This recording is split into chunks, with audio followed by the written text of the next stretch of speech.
To discuss these developments and more, I'm being joined by my colleagues, our correspondents Anas Mallick from Lviv in Ukraine, Nick Harper from Washington D.C, Julia Chapman from Moscow, and Rosie Birchard from Brussels.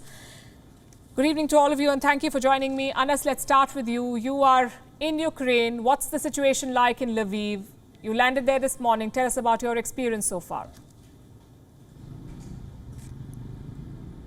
Well, the situation is pretty grim. There is general dampness or sadness in the air. It's quiet here.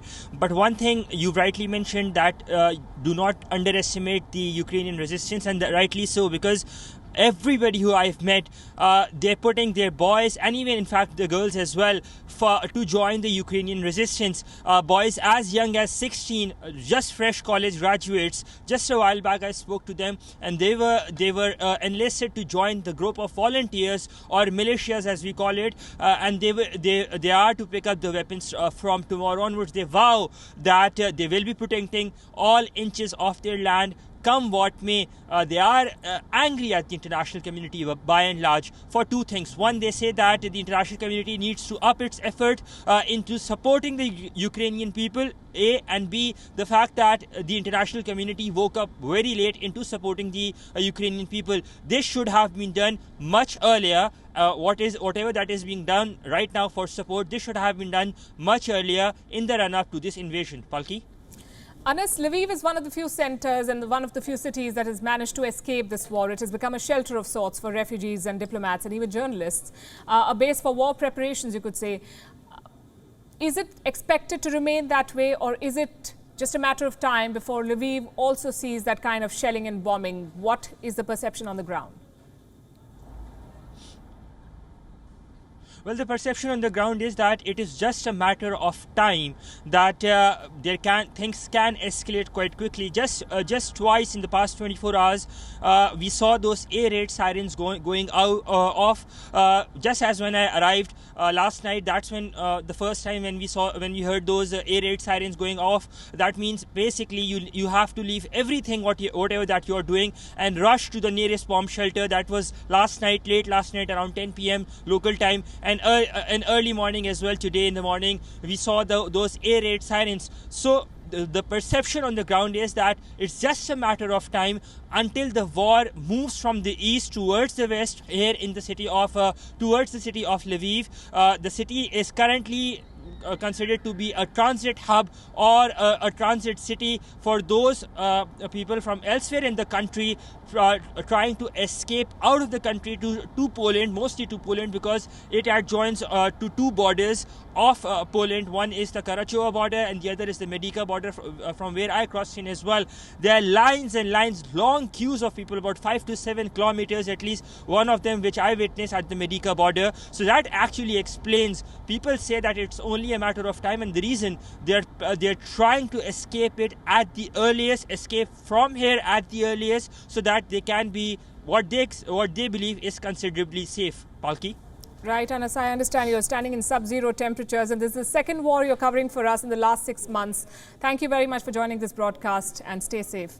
Let me go straight to Washington D.C. Nick, Joe Biden has urged Russia to provide firefighters access to Ukraine's nuclear site. The US president has made some statements. American troops, more troops, have landed in Eastern Europe. What can you tell us about these developments and America's evolving strategy? That's right. The US president still pushing hard on this path for diplomacy.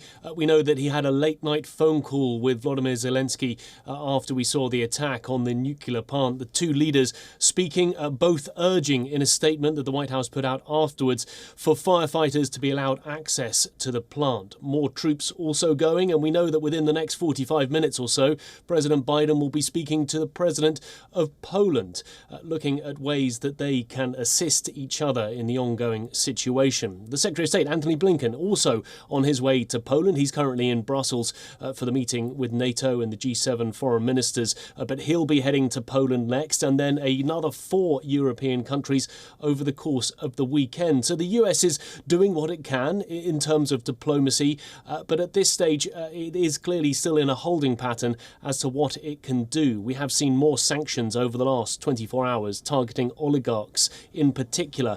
The US today today. Friday hasn't announced any new sanctions, but we have seen really measures coming out day by day, and there is the possibility of more as things develop here in Washington during the course of the day. Julia, Moscow has put its nuclear forces on alert. The UN says this is a serious escalation. And Russia, of course, denies attacking the nuclear reactor in Ukraine. What can you tell us about Moscow's position?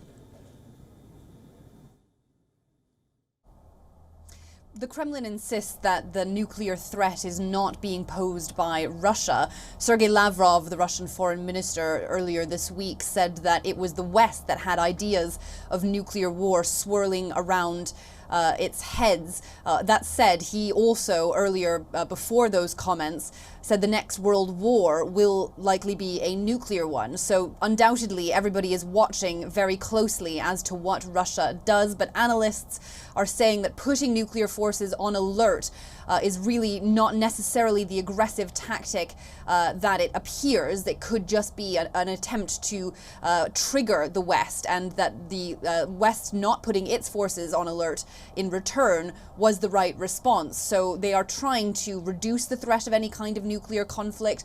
That is part of the reason why NATO has been very reluctant to introduce a no-fly zone over Ukraine, because it is worried that that could involve shooting down a Russian plane and breaking out into a more wide war beyond just the fighting we're seeing in Ukraine. Rosie, NATO foreign ministers held a meeting in Brussels today. A host of other emergency meetings are also expected to take place. Is anything expected to change with all of this talk?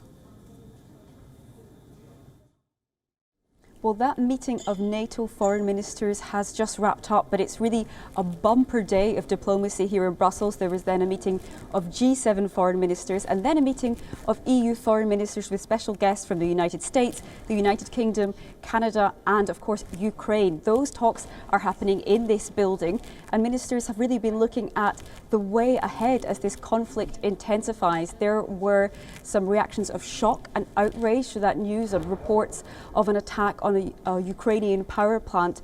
The NATO chief Jens Stoltenberg said that shows the recklessness of this war. Now, in these talks with EU ministers, we might expect some further coordination on sanctions, ramping up those sanctions further, and of course responding to those acute humanitarian needs on the ground, as more than 1 million people have already fled Ukraine into neighbouring countries, many of them in the European Union. I'm going to thank all of you for bringing us those updates from the 4 cities. WION is now available in your country. Download the app now and get all the news on the move.